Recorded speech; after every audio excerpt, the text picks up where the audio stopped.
Hi, I'm Natalie Gochner. This is Both Sides of the Aisle. I represent the political center and have on the political right State Auditor John Dougal. Hey, Natalie Gochner. Great to be with you. We are cheery this morning, and on the political left. It is a bright early morning. Shireen Ghorbani. As we're in the bunker. Well, I've already been out for a run. Good morning, and hey, listeners. Happy, near spring, but we're going to get more rain and snow this week, and it's... I don't even know what time it is. Daylight savings time. Yeah, you got it. Shireen and John, we had the State of the Union this past week. I remember as a young intern, I was working for Congressman Dan Marriott, and the media guy said, I need you to go pick up a copy of the speech. But I remember feeling like it was so cool that I could go get a copy of the speech and hold it and read it before it was public. It was just so magical to me. So I'm a State of the Union watcher and Junkie. fan. There Yeah, and what did you think of this one? Well, this one, I think that our president swung for the fences and pretty much got it. I mean, regardless of your politics, he was high energy. He didn't have any major mistakes. He was pretty smooth, and he capitalized on his age, which I thought was pretty interesting. Shireen, describe that, because you nod on that when he capitalized on his age. So, and the first ad is out, too, which also takes the age issue on directly. And what he says is, I know I'm not a young guy, but I do bring the record of having delivered the biggest infrastructure bill, the most aggressive legislation on energy, dealing with climate change, that he's been able to advance an agenda even with all of the complications and a really divided, government. So I think that there's a lot to be said for it. I will also say something that I actually like, and I think listeners will probably disagree with me. Let us know. I kind of like that it's gotten a little more raucous. I like the back and forth. I mean, I think Marjorie Taylor Greene looks like a clown, but I kind of like the interaction from the crowd. I don't know. Do you feel like that's... Well, I mean, a lot of people thought it crossed a line that it's become so political. But listen, it was entertaining, and it was provocative. And on the age thing, I think there are trade-offs to age. You certainly don't have the energy levels that you can sustain as a young person, but you have more wisdom, and he tapped into that. John, what did you think of the politicization of it? So I would say it's always political. I think what you're referring to, from my perspective, is more partisan. Okay. It is. Yeah. For example, he was hardcore calling out the justices of the Supreme Court, and some of them don't attend. And I think what you're going to now see is most or all of them start to say there's no point for us being here in this situation. Yeah, that would be unfortunate from my point of view, because this is the gathering is part of the impact of the moment. Yeah. Well, you see these people parade in, and it is our government. And it's one thing for him to talk about policies where he disagrees, but it was more like a personal attack on some of them. It was where I thought it stepped over the bounds. Now, I'll share what my wife said. He was coming through high energy, but she just felt like he was an angry old man. It was basically get off my lawn type of thing. And it's just like, you're not coming across as presidential. You were just coming across as angry. It's interesting. Some of the Democratic, strategists wanted him to look like an angry grandpa. Yeah. That was pretty intentional. Okay, well, he succeeded then. He succeeded. He knocked that one out of the park. Yeah, I'm trying to think about what they were saying, but I think they were trying to say, not on my watch. I'm standing up in a strong way for the things I believe in and care about, and he went after it. But I could see why your wife would think that. From a policy perspective, did either of you see anything that popped as, new or going to be helpful in the election? So I noticed, the announcement of a plan to tax the wealthy. Biden vowed to restore federal abortion rights and touted his record on relaxing federal marijuana restrictions, and said that basically people should not go to jail for possession or smoking weed. And couldn't agree more, honestly. It's a terrible use of our justice system. So I think that there were a number of things that were certainly highlighted that are in line with a more progressive and forward-looking agenda for this country. I think the abortion rights issue is one that is certainly going to be center of mind for many voters this cycle, given the kind of chaos that we're seeing coming out of states that have enacted full bans. Yeah. John, did you have any policies that were particularly offensive to you? Or Well, I mean, he's doubling down on tax and spend. I mean, that's where he wants to go. Yesterday he announced a budget that was even bigger than the blowout budgets that we have today. And so it's just, if you're concerned about the first term of his administration, he wants to double down and do even more in the second term. So from my perspective, that's very concerning. Yeah, too much government, too big. Yeah. Well, and he claims to not want to tax this, that, and the other. At the end of the day, for example, he's saying, we're going to tax corporations. Corporations don't pay taxes. People pay taxes.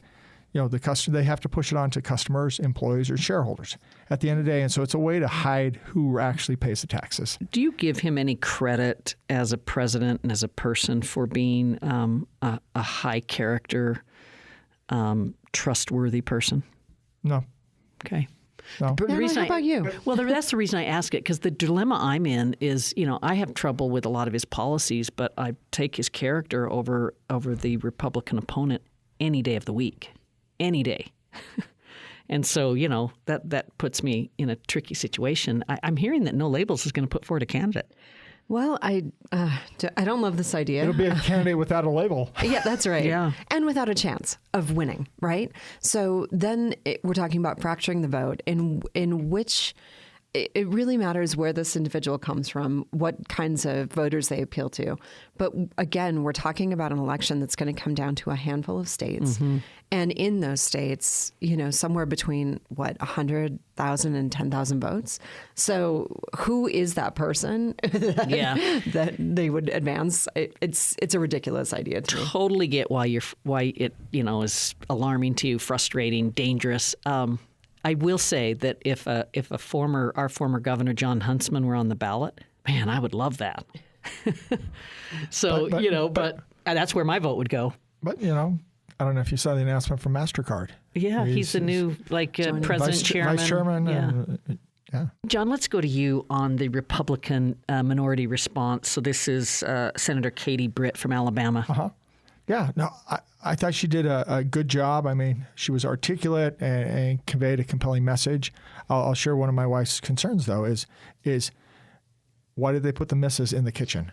She did not like that. She wished she was in a different thing.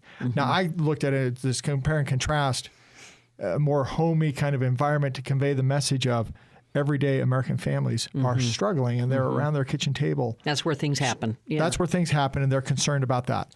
But she didn't like the perception of this woman was in the kitchen when she's a U.S. senator. Yeah. Shireen, can't wait to hear your comments about Senator Britt. My comments are, I think being in the kitchen certainly stood out to me. More so, I was concerned that she conveyed a pretty detailed story about a person who had been trafficked into this country, the experience that they had at the border, the experience that they've had struggling to get justice. That is an individual who came into this country who experienced that when Bush was president. That is not something that's happening now. And I think it's really disingenuous to tell that story as though that happened on Biden's watch, that we know this is something that is a categorical struggle at our border, and it is something that is happening when Trump is president, when Biden is president, when Bush is president. But to sit there and try to convey this sense of urgency to the American people with a story without that context is a lie. And I didn't appreciate that. Yeah. There's this rule in politics that if you get the call to do the State of the Union rebuttal, don't do it. Yeah, that's right. It just never turns out well. This is the worst one I've seen. Worst one I've seen. Why is that? Oh, because of the inaccuracies in what she said, in the positioning of her message, and then in the delivery. And the delivery was really hard to listen to. It was so over the top. It was a caricature of policymaking. Yeah. And so I found it really unfortunate. I'm sure she's a bright, articulate woman and has, maybe a great runway ahead of her, but I would have preferred a Republican. I think the Speaker of the House would have done a great job. He seems to be holding his own. Well, and I thought this was a place for a sharp, articulate, up-and-coming leader to showcase her skills. So I thought she did well. Let's jump to the Utah congressional delegation for a minute. Do you see Senator Romney in the audience? You see Senator Lee. I want to go to Senator Lee's endorsement of Kari Lake for the Senate position in Arizona. But what's Senator Lee up to? He looked like an angry person at the State of the Union.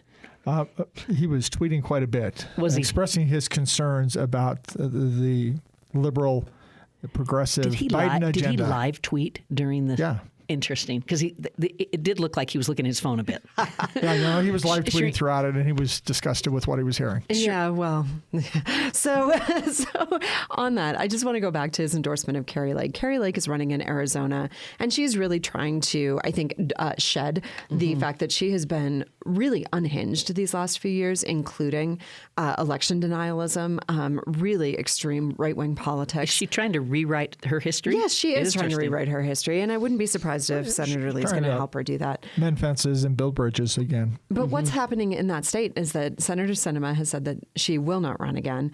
And so now Ruben Gallego, who is a veteran, a Democrat, a really interesting and I think compelling character, is running for that seat. I hope that we see a Senator Gallego in short order. Mm-hmm. Yeah. Any predictions there from you, John?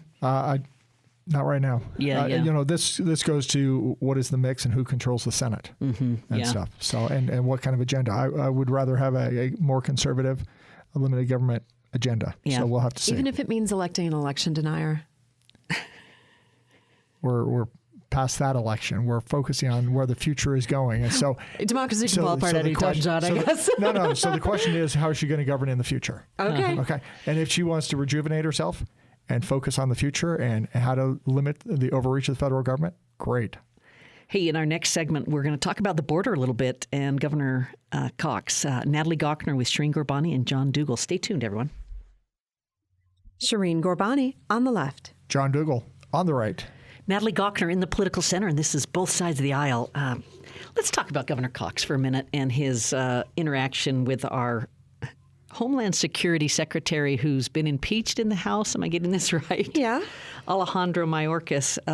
But Governor Cox is pressing him about the lack of information about the border, about asylum seekers, and I guess expressing a lot of concern about some of the drug trafficking happening in our state because of border policies. So, I mean, John, this is the governor looking after the business of the state. Fair? Sure. He's doing what he needs to do. Yeah, and he's concerned that, you know, our asylum seekers getting shipped off to Utah, we're not being told about it. You know, those dynamics, and so he wants to know. He says you walk through, you know, downtown Salt Lake, and it's apparent what's taking place, and he wants to know from the administration, what are they doing about border security? What are they doing to fix the asylum laws, the influx of migrants, and so forth? So I spent a lot of time in downtown Salt Lake, and I'm just wondering if you could characterize for me what it means to see it's apparent. What's apparent? No, I'm just saying that's what he says. I know, but what is he saying? What is he saying? I'm assuming what he is saying is when you look at the homelessness that are there, when you look at the drug activity that's taking place, that's what he's articulating. Yeah, and I just really you can see, you know, the homelessness concerns that seem to be just increasing and getting worse. When I talk with folks, and I'm not denying the fentanyl crisis is real. They just are concerned that it just seems like every time they go to downtown, it is not getting fixed. It just seems to get worse for whatever reasons. I just have to say, as a person who spends a lot of time in downtown Salt Lake City, truly, you know, a couple nights a week, usually I'm down there and often run down through downtown because it's well lit and I like it. And I'm a person who interacts quite frequently with individuals who are living on the streets in our city, volunteering at the church on 2nd and 2nd that opens up and others. I just really would like to impress upon people that what is happening on our streets is a fraction of what we're seeing in other major cities across the United States. When we see our legislature magically find $2 billion for sports and really not fund fully what the governor had asked for when it comes to responding to the homelessness crisis in our state, I think we need to really reevaluate our priorities. And I just have to say, downtown Salt Lake is not dangerous. And I want people to know that it is a safe and wonderful place to come. But I will say, I find these kinds of comments from our governor really frustrating. Like I said, I'm downtown a lot. I've never seen him. I've never seen him down there.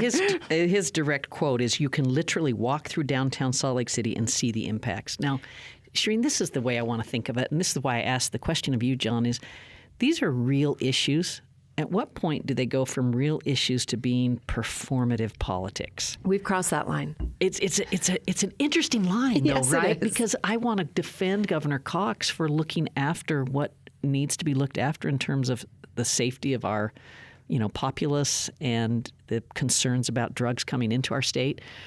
But it's also playing into a political narrative that is very divisive and tricky. Yeah. And But paints you're also questioning the timing of it.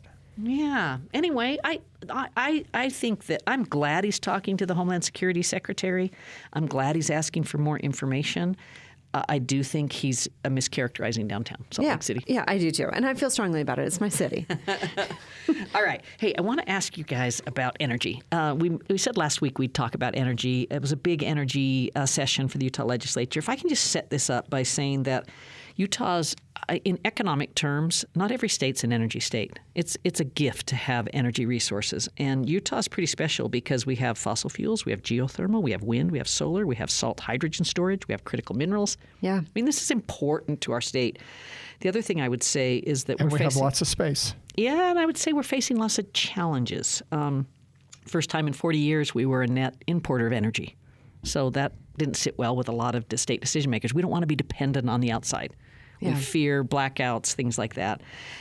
So there's command and control policies from the federal government that are problematic. There's geopolitical developments that can really threaten our energy security. There's a lot of increased energy demand because of a growing population and because of, in the tech age, energy fuels all the things we're addicted to, and we use a lot of energy. And climate. Yeah, and climate. So my point And out would in be... the basin, there was the railway that's put on hold. Okay. And that was to be able to supply more oil to other parts of the nation. Yeah. So I would say that state government must take a more active role in energy, given these dynamics. Incredibly important, lots of challenges. You can't just rely on Rocky Mountain Power to take care of us. Can't just rely on the munis to take care of us. We got to have more state thinking about it. So that's my setup. Okay, so in that setup, I guess I would just ask, when you're thinking about, and I feel like something I've heard you say before, is we really need to be taking an all of the above approach to energy in our state. Do you think this year, would you say generally you would characterize this as an all of the above approach year? There's been a lot of writing about this because what they did is do some things that really... I want to say laid the groundwork for longer coal dependence in this state. Yeah. Something like that. And John, one of the ways they did that is by creating, I can't remember what it was called, but it's like another authority, but a group that will look after the transition of the Intermountain Power Project, or the IPP, in Delta. That is our largest coal-fired power plant that is being reconfigured right now to be natural gas, but reconfigured means they're just building a natural gas plant next to it that uses the same power lines. And this particular group will look after how could we keep IPP functioning as a coal-fired power plant to meet Utah's energy needs. Yeah, Is that how you understand it? I mean, I'm just... Well, so my understanding is they are looking to see, and they want a first right of refusal that if IPP is mothballing it, that the state has an option to acquire it. I think the state is looking, and they don't believe. I think they're skeptical about whether California's drive to a greener future is actually going to materialize. I think they are thinking California is going to want more reliable power. And so at some point in the future, they're going to want to go back to what they were doing before, and they want to be prepared for that. So this is SB 161, and it creates the Decommissioned Asset Disposition Authority. So, John, this is another authority you can add to your list. Oh, and I love those authorities. Just to be clear to our listeners, none of us are energy experts, but what? But we're playing one on the radio. What the plan is you have a coal-fired power plant, you're building a natural gas-fired power plant next to it, which is cleaner and makes California happier. They're the major consumers here.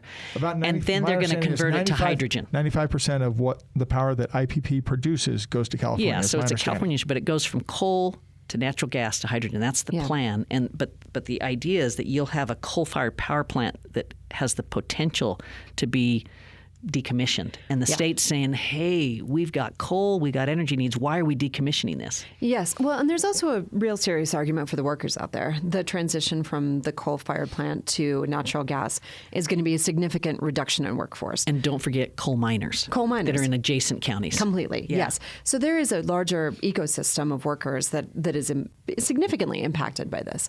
I think the thing that's concerning to me, right, is that when we know that we're warming at the rate that we're warming and we're seeing the impacts of climate change in the way that we're seeing them, I'm disappointed to see that kind of the two major pieces of legislation that were really focusing around energy policy did not help move us forward on that. And in fact, the opportunities, I think, to take more of an all of the above approach were really sidelined this session. I'll make a prediction that this authority does its job and looks at what the potential options are, and we're going to hear more to this story. And I'm all for getting more information. More information. I agree with you. Yeah, they did not make a decision; they created a process to make a decision, and I think that's to have an option. Probably pretty good state policy.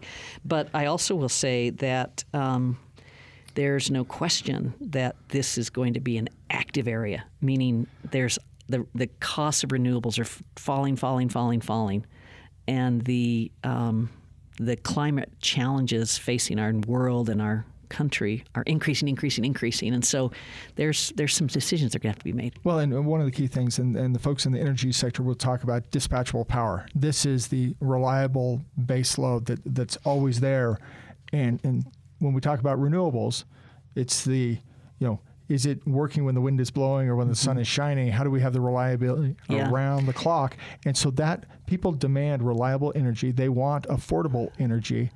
And we're in a world in which there's going to be, our use of energy is a measure of our economic vitality. Yeah. And we're going to demand more and more energy going forward. Watch for nuclear to be talked about more and more and more in this state. We're not currently a state that uses nuclear power, but it's in the Rocky Mountain power plans. This is a Green River, Emery County move. It would take the transmission lines and use them with a nuclear plant that is dispatchable, but very expensive, takes time to do. You have to have a bridge to it. And the regulatory agencies are trying to build their muscles to deal with this. They've been a wet blanket. Yeah. Okay, well, you want to say anything else about energy, Shereen? Just that I would say I think it is in our best interest of the state to go back to that kind of notion of really trying to pursue viable routes that can also help address the climate change we're experiencing every day. Shereen, it's been a while since we've had our Attorney General, Sean Reyes, on the program. Well, he's never been on. and we're learning more. That is quite a while. Yeah, it's a while. We're learning quite a bit about his commentary and text messages with, unsavory people. Yeah. So this is how do you want to set this up? Yeah. So this is going back to the pretty concerning relationship that our Attorney General had with Tim Ballard, who was the director of Operation Underground Railroad, that had significant allegations of impropriety and misconduct come forward. But as this was happening, a senator named Bluin, who is quite a tweeter. I've gotten off Twitter, so I don't know exactly what he's up to, but I'm sure he called out directly the controversies surrounding Tim Ballard's behavior that was really pretty significantly highlighted in the news this fall. And at that time, my understanding is that our Attorney General said in a text to Ballard that Senator Bluin was a punk and should be sued for what he said. Now, I have to say this. I kind of like poking the bear. I understand, wanting to sound off like this on Twitter. What do you think of Smokey the Bear? I'm also a fan of Smokey the Bear. It's going to become more important as our entire world burns because of climate change. But I think that there's a real I'm really concerned. I don't always love how people kind of portray themselves on Twitter or the kind of fights they get into on Twitter. But I do find it extra concerning when our Attorney General is stepping into a phrase like this. John, I would just say you're an elected official, and I've staffed a lot of elected officials, and it's just never good to call somebody a punk in any kind of... Well, you always have to assume whatever you send privately will eventually be made public. For sure. One of the key things is Sean is a really big-hearted guy. He wants to do good things. He wants to help people. Fair. And he sure. bought hook, line, and sinker the OUR story. And I think he's starting to, learn more and more and more about the problems that he wasn't seeing at the time. Yeah. Well, we've all made mistakes in our private communications, so I'm with you there. Hey, let's talk for a minute about Senator Todd Weiler. Todd is a regular listener. I like to think of him as a political moderate, and so he's sometimes been on this show. He actually has been on this show. And we share a lot in common, and we're thinking about Senator Weiler because he's undergoing some cancer treatment. Yeah. This is one of those things. It's always concerning when somebody has health challenges, and so we wish him the best, to him and his family, every success in fighting this thing. Todd is a fighter, and so I'm very optimistic that he will get through this. Yeah. But clearly there's hurdles and challenges that he will face going through that treatment. And we know Todd. There's many others that have similar challenges that we don't know. So always look to how do you help those that are going through difficult times. I have certainly found him to be a person with a very big heart, and I am just wishing him and his family so well during We're this rooting time. for you, Todd. All right. Thanks, everybody. Great program. Shireen Gurbani, John Dougal, and Natalie Gochner. Programs produced by Anthony Scoma. Thanks, everybody, for listening.